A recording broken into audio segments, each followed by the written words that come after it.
Bonjour, bienvenue dans la série sur l'électrodynamique classique. Donc, continuons sur nos modèles de polarisabilité. L'agitation thermique des molécules ne modifie pas l'expression de la polarisabilité induite. En effet, en mécanique statistique, la distribution de probabilité des particules dans l'espace de phase, c'est-à-dire l'espace PQ, est donnée par une fonction f de h de l'hamiltonien.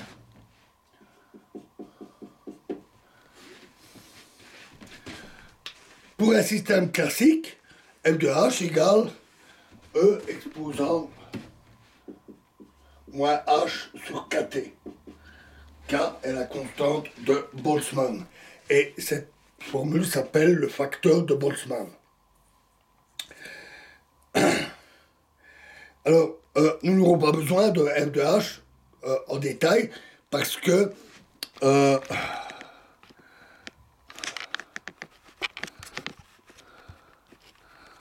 ne voit pas le dessus, donc je vais changer. Donc l'espace PQ et f de h égale E exposant moins h sur kt. Alors, on n'aura pas besoin du f de h en détail parce qu'il va se simplifier dans l'expression. Alors, pour un système classique, dans le cas d'un simple problème d'une charge liée par un mouvement harmonique et soumise à un champ parallèle à l'axe des Z, l'hamiltonien s'écrit H égale 1 sur 2 1 sur 2m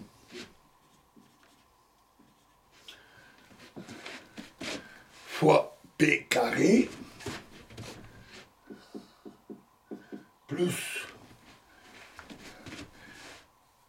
M demi oméga 0 carré x carré M demi oméga 0 carré x carré moins E moins petit e fois EZ. Où P, ici, est la quantité de mouvement de la charge. Et passe à son moment dipolaire.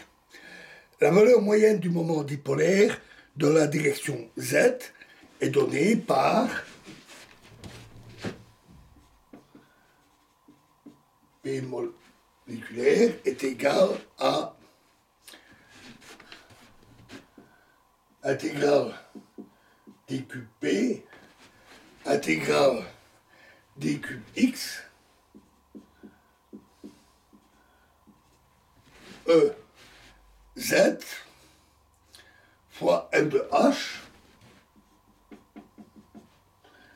divisé par intégrale d cube P intégrale d cube X f de H. Donc on fait une moyenne pondérée en fonction des probabilités. On fait une moyenne pondérée de E fois Z pour avoir le moment dipolaire. Alors, on peut effectuer le changement de variable x' égale à x moins E fois E, petit e fois grand E, x carré, divisé par m oméga 0 carré. Ainsi, H devient 1 sur 2m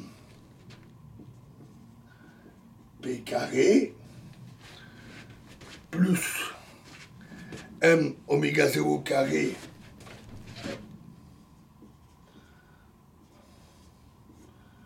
sur 2 fois x' carré plus moins e carré moins petit e carré grand E carré divisé par 2m oméga 0 carré.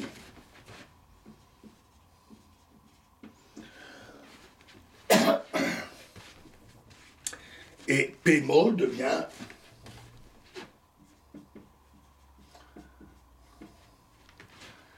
intégrale d cube P fois l'intégrale d cube x' fois EZ' plus E carré E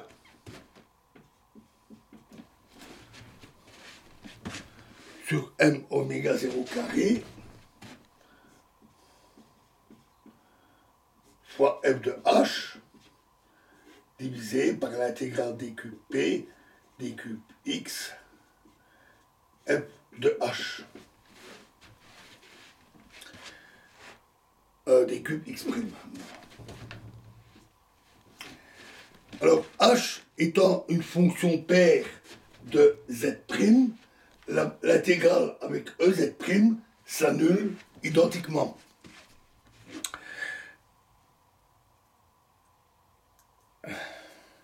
Et donc, quelle que soit la forme de f de h, on obtient que P mol, donc on peut le mettre en évidence, simplifier les intégrales, c'est donc E carré sur M oméga 0 carré fois E. Ce qui est exactement le résultat qui a été déduit en ignorant l'agitation thermique.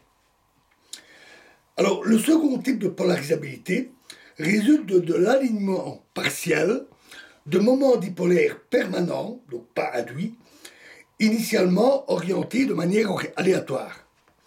Cette polarisation d'orientation, qui joue un rôle important dans les substances dites polaires, telles que l'acide chlorhydrique, HCl et l'eau, H2O,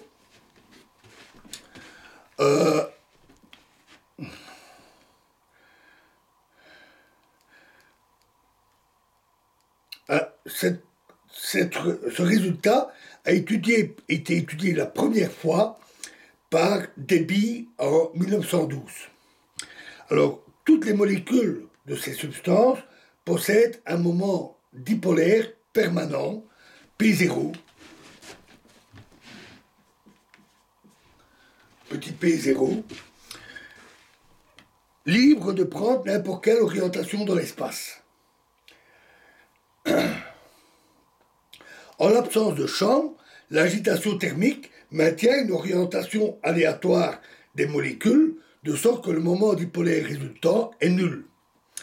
En présence d'un champ, les moments tendent à s'aligner parallèlement au champ et dans la configuration d'énergie minimale. Il y a donc apparition d'un moment dipolaire moyen non nul. Et nous verrons comment le calculer dans la prochaine vidéo. Je vous remercie.